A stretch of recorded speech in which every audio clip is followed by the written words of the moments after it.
که یادم هست تو عشق همیشه از همه رو دست خوردم.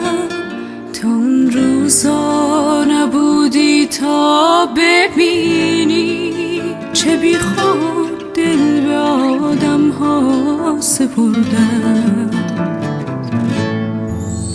تا قبل از این به ندرت دیده بودم کسی مثل تو انقدر خاص باشه، کسی که هر نفس از رو علاقش فقط نسبت به من حساس باشه.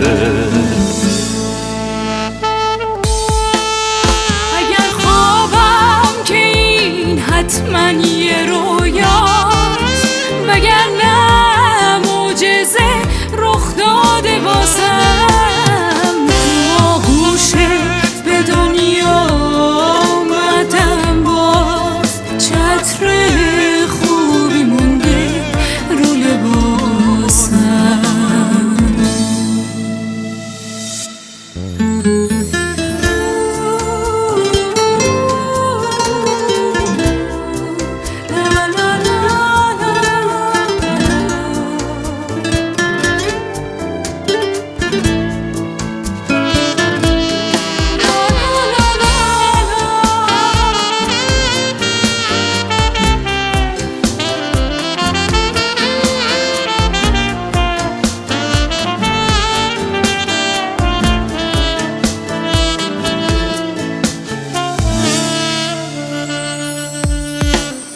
یه وقتایی کمی مشکوک میشم به این آرامشی که با تو دارم.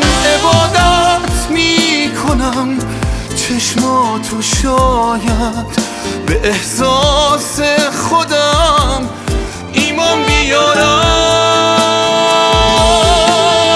اگر خوابم که این حتما